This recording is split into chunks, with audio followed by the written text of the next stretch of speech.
ఒక మంచి శీర్షిక మనం ధ్యానిస్తున్నాం ప్రియులరా. యేసుక్రీస్తు జీవితంలో సంఘటనలు ఎందుకు అన్న ప్రశ్న వేసుకుంటే రెండు మాటలు పోయిన వారు నేను చెప్పాను. ఒకటి, ఆ సంఘటనలు పఠించుట ద్వారా మనకు యేసు ప్రభు మనస్సు అర్థమవుతుంది. We will understand the mind of Jesus. చాలా ప్రాముఖ్యం ఈ రోజుల్లో. సంఘాల్లో చాలామంది ఉన్నారు, విశ్వాసులు చాలామంది ఉన్నారు.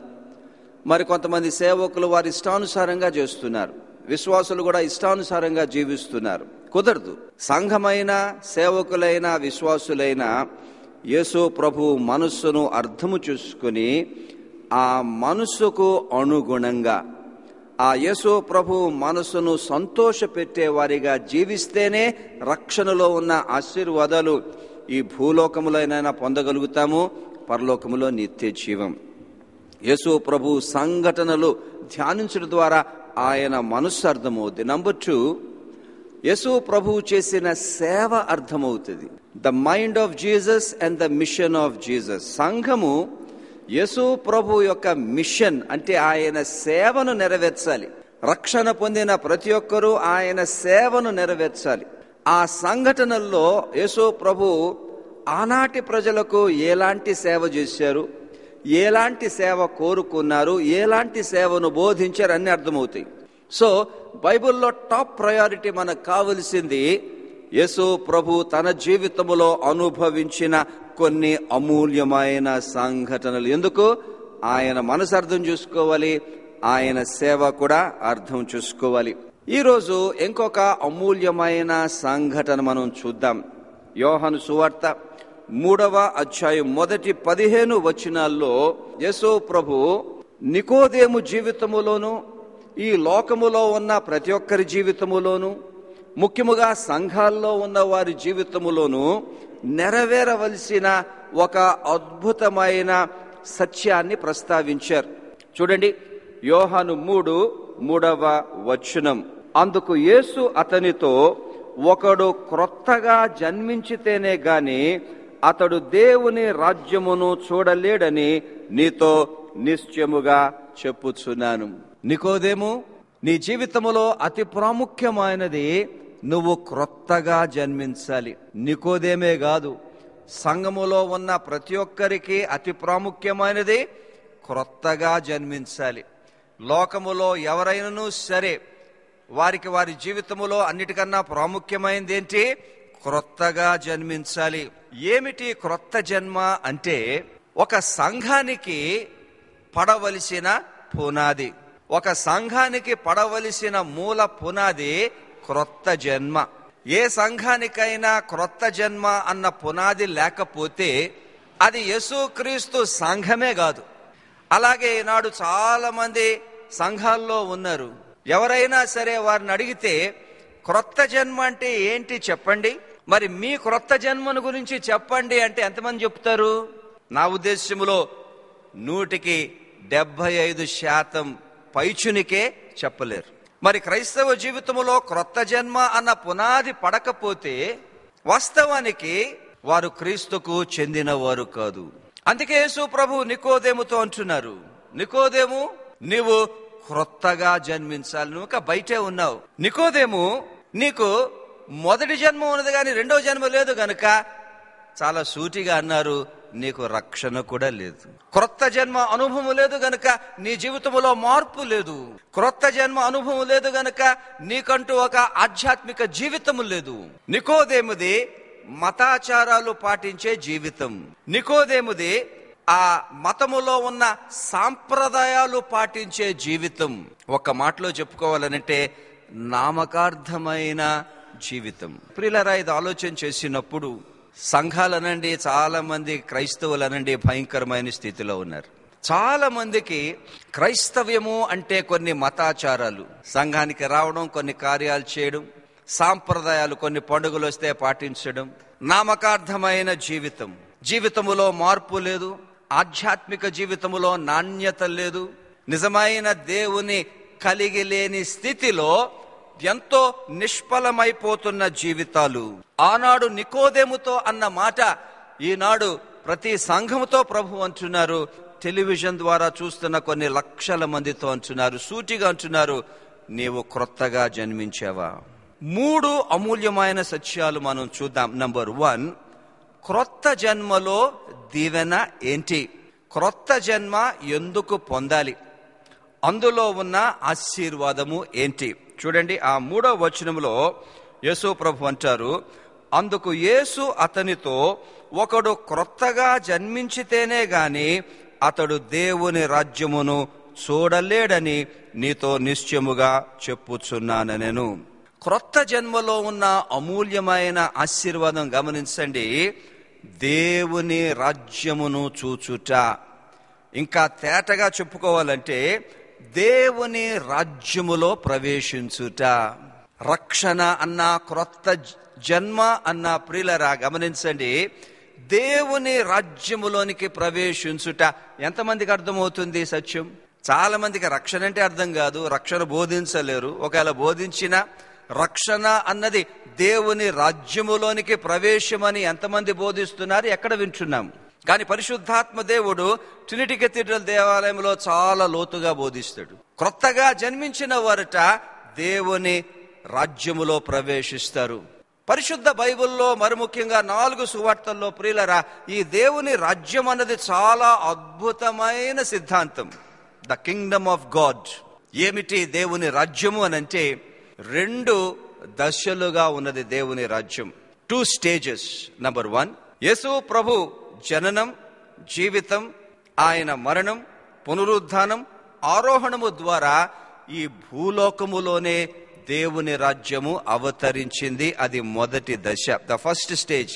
చూడండి, లూకా సువార్త 17వ అధ్యాయం 21వ వచనములో ఈ భూలోకములోనే దేవుని రాజ్యము అవతరించిందంటూ యేసు ప్రభు ఎంత తేటగా బోధిస్తూ ఉన్నారు. వర్స్ 21, ఎందుకనగా ఇదిగో దేవుని రాజ్యము మీ మధ్యనే ఉన్నది గనుక ఇదిగో ఇక్కడనని అదిగో అక్కడనని చెప్ప వీలు పడదని వారికి ఉత్తరం ఇచ్చాను. The kingdom of God is among you. ఇంకో వాక్యం చూడండి, మత్తయి సువార్త 12వ అధ్యాయం 28వ వచనం చూస్తే అక్కడ యేసు ప్రభు ఎంత అద్భుతమైన మాట చెప్తున్నారు. దేవుని ఆత్మ వలన నేను దయ్యములను వెళ్ళగొట్టుచున్న ఎడల నిశ్చయముగా దేవుని రాజ్యము మీ యొద్దకు వచ్చి ఉన్నది. యేసు ప్రభు అవతారములో దేవుని రాజ్యము వచ్చేసింది, భూలోకములో ఉన్నది. మరి ఏంటంటే ఈ దేవుని రాజ్యం? కొన్ని అమూల్యమైన సత్యాలు చెప్తున్నాను వినండి. ఇది ఒక అదృశ్యమైన రాజ్యం. It is an invisible Kingdom. ఇంకోటి, ఇది ఒక ఆధ్యాత్మిక దైవ రాజ్యం. ఇంకో సత్యం, ఈ అదృశ్యముగా ఉన్న ఈ దైవరాజ్యములో యేసు క్రీస్తే రాజు, మహారాజు, అదృశ్యముగా ఉన్న మహారాజు, ఆ దైవరాజ్యాన్ని ఏలుతున్న అధిపతి. నెక్స్ట్ స్టెప్, ఎవరైతే క్రొత్త జన్మ ద్వారా దైవరాజ్యములో ప్రవేశిస్తారో వారట ఈ అదృశ్యమైన ఈ ఆధ్యాత్మిక రాజ్యములో పౌరులు, citizens of the kingdom of God. ఒక రంగా చెప్పుకోవాలంటే ఏంటి దేవుని రాజ్యం అని అంటే క్రొత్త జన్మ రక్షణ పొందిన గుంపు. ఇంకో మాట గమనించండి, listen to me very carefully. ఈ దైవ రాజ్యానికి ఒక దైవ చట్టం అంటూ ఉన్నది, దేవుని యొక్క చట్టం ఉన్నది. ఏంటది? యేసు ప్రభు బోధించిన బోధలు. మత్తయి 5, 6, 7 అండ్ ఆల్ ద గాస్పుల్స్ లో యేసు ప్రభు చెప్పిందంతా కూడా ఆ అదృశ్యమైన దైవరాజ్యం యొక్క చట్టం, అంటే నియమాలు, ఆదేశాలు, ఆజ్ఞలు. క్రొత్త జన్మ ద్వారా ఎవరైతే దైవరాజ్యములోనికి ప్రవేశిస్తారో వారు ఎప్పుడైతే ఈ దైవ చట్టాన్ని పాటిస్తారో అప్పుడు వారికి కలిగే గొప్ప ఆశీర్వాదం. యోహాను 10:10లో యేసు ప్రభు ప్రస్తావించారు, నేను గొర్రెలకు జీవమునిచ్చుటకును దాన్ని సమృద్ధిగా ఇచ్చుటకును వచ్చున్నా. Make no mistake about it. బోధకులు వచ్చినే యేసు ప్రభు సమృద్ధి జీవాన్ని ఇస్తారు, ఈ లోకములో దీవిస్తారు అని అంటే తప్పుడు బోధ. ఎప్పుడు యేసు ప్రభు ఒక వ్యక్తికి, దైవరాజ్య పౌరునికి, పౌరాలికి ఆ సమృద్ధి జీవం అంటే అతి తక్కువ సమస్యలు, అత్యధికమైన ఆశీర్వాదాలు, మానసికంగా, శారీరకంగా, ఆధ్యాత్మికంగా, అంటే దైవరాజ్య చట్టాన్ని పాటించు వారికే గాని అందరికీ కాదు. ఇది బోధించాలి. మోసం చేస్తున్నారు విశ్వాసులను. Sorry, you don't know the gospel, you don't know the mind of Jesus, you don't know what the kingdom of God is, you don't know what the laws of the kingdom of God is. You are simply fooling yourself and fooling people. ఇది సత్యం. క్రొత్త జన్మ ద్వారా దైవరాజ్యములోనికి వచ్చి జీవితకాలం అంతా కొద్దో గొప్పో యేసు ప్రభు బోధలు అనుసరిస్తే అట్టి వ్యక్తికి గ్యారెంటీడ్ నేను రాసిస్తా, ఈ లోకములో సమృద్ధి, జీవం, సుఖం, సంతోషం, శాంతి, బంధకాల నుండి విడుదల, స్వస్థత, శారీరక, మానసిక, ఆధ్యాత్మిక ఆశీర్వాదాలు. నికోదేముతో ప్రభు అంటున్నారు, నువ్వు క్రొత్తగా జన్మిస్తే ఈ భూలోకములో నా రాజ్యములో ఉంటావు, నేను నీకు రాజునై నేను దీవిస్తా. ఈ లోకములో మరణిస్తే అక్కడ అంటారు చూడండి, ఆ నికోదేముతో యోహాను సువార్త 3వ అధ్యాయం 15వ వచనములో అంటారు ఈ మాటలు, అలాగే విశ్వసించు ప్రతి వాడును నశింపక ఆయన ద్వారా నిత్య జీవం పొందినట్లు మనుష్య కుమారుడు ఎత్తబడవలెను. Very clear, very beautiful. ఈ లోకములో నా రాజ్యములోనికి ప్రవేశం, సమృద్ధి, జీవం. ఈ లోకములో చచ్చిపోతావు కదా, నథింగ్ టు వరీ, నేను నిన్ను పరలోకానికి తీసుకెళ్తా, నిత్య జీవం ఇస్తాను అక్కడ నీకు. ఇది రక్షణ ప్రియులారా. ఈ లోకములో దైవరాజ్యములో సమృద్ధి, జీవం. ఈ లోకయాత్ర ముగిస్తే పరలోకములో నిత్య జీవం. That's it. నికోదేము, నువ్వు మొదటి జన్మలోనే ఉండిపోతే నువ్వు తినగా నరకానికి వెళ్తావు. క్రొత్త జన్మ ద్వారానే దేవుని రాజ్యములోనికి ప్రవేశించడం. నంబర్ 2, క్రొత్త జన్మ అంటే ఏంటి? చాలా థియోలాజికల్ గా లోతైన సత్యాలు ఉన్నాయి. ఇవి బోధించాలి సేవకులు ఎక్కువగా. మభ్యపెట్టే అబద్ధ వాగ్దానాలు, తప్పుడు వాగ్దానాలు, తప్పుడు మార్గాలు, విశాల మార్గాలు వదిలిపెట్టాలి. What is this born again experience? చూడండి, యేసు ప్రభు మాటలతోనే మీకు నేను చెప్తున్నాను. యోహాను 3:6 వచనము, శరీర మూలముగా జన్మించినది శరీరమును, ఆత్మ మూలముగా జన్మించినది ఆత్మయునై ఉన్నది. నికోదేము, నీకు క్రొత్త జన్మ అనుభవం వస్తే, అదే దేవుని మూలముగా వస్తే నువ్వు ఆత్మయునై ఉంటావు. Let us look at what this means. ఈ ఆత్మయునై ఉండుట అన్నదే క్రొత్త జన్మ. కానీ ఇక్కడ ఒక చిన్న క్లారిఫికేషన్ మీకు ఇస్తా. నికోదేముతో ప్రభు అంటున్నారు, నికోదేము, నీ మొదటి జన్మ నీ తల్లి గర్భంలో నుండి పుట్టావు. కానీ క్రొత్త జన్మ ఏంటో తెలుసా? నువ్వు మరలా దేవుని గర్భములో నుండి పుట్టుట. Beautiful. Born again experience is nothing but to be born of God, born of the womb of God. అక్కడే ఉంది అదంతా. ఆ 3వ వచనంలో చూడండి, అందుకు యేసు అతనితో ఒకడు క్రొత్తగా, ఫుట్ నోట్ చూడండి కింద, పైనుండి. ఈ పైనుండి అంటే ఆకాశం నుండి అని కాదు అక్కడ అర్థం, దేవునిలో నుండి పుట్టడం. చూద్దాం. Then something amazing happens. ఆ దేవుని గర్భములోనికి నువ్వు ప్రవేశించి ఆత్మ మూలముగా నీవు పుడితే నువ్వు ఆత్మయునై ఉంటావు. ఈ ఆత్మయునై ఉండడం అన్న దాంట్లో ఎన్నో సత్యాలు ఉన్నాయి, కానీ 2 చూపిస్తా మీకు. ఈ క్రొత్త జన్మ అంటే అర్థం ఏంటి? నంబర్ 1, దేవుని గర్భములో నుండి ఒక ఆధ్యాత్మిక జన్మ. చాలా ఉన్నాయి బైబిల్లో.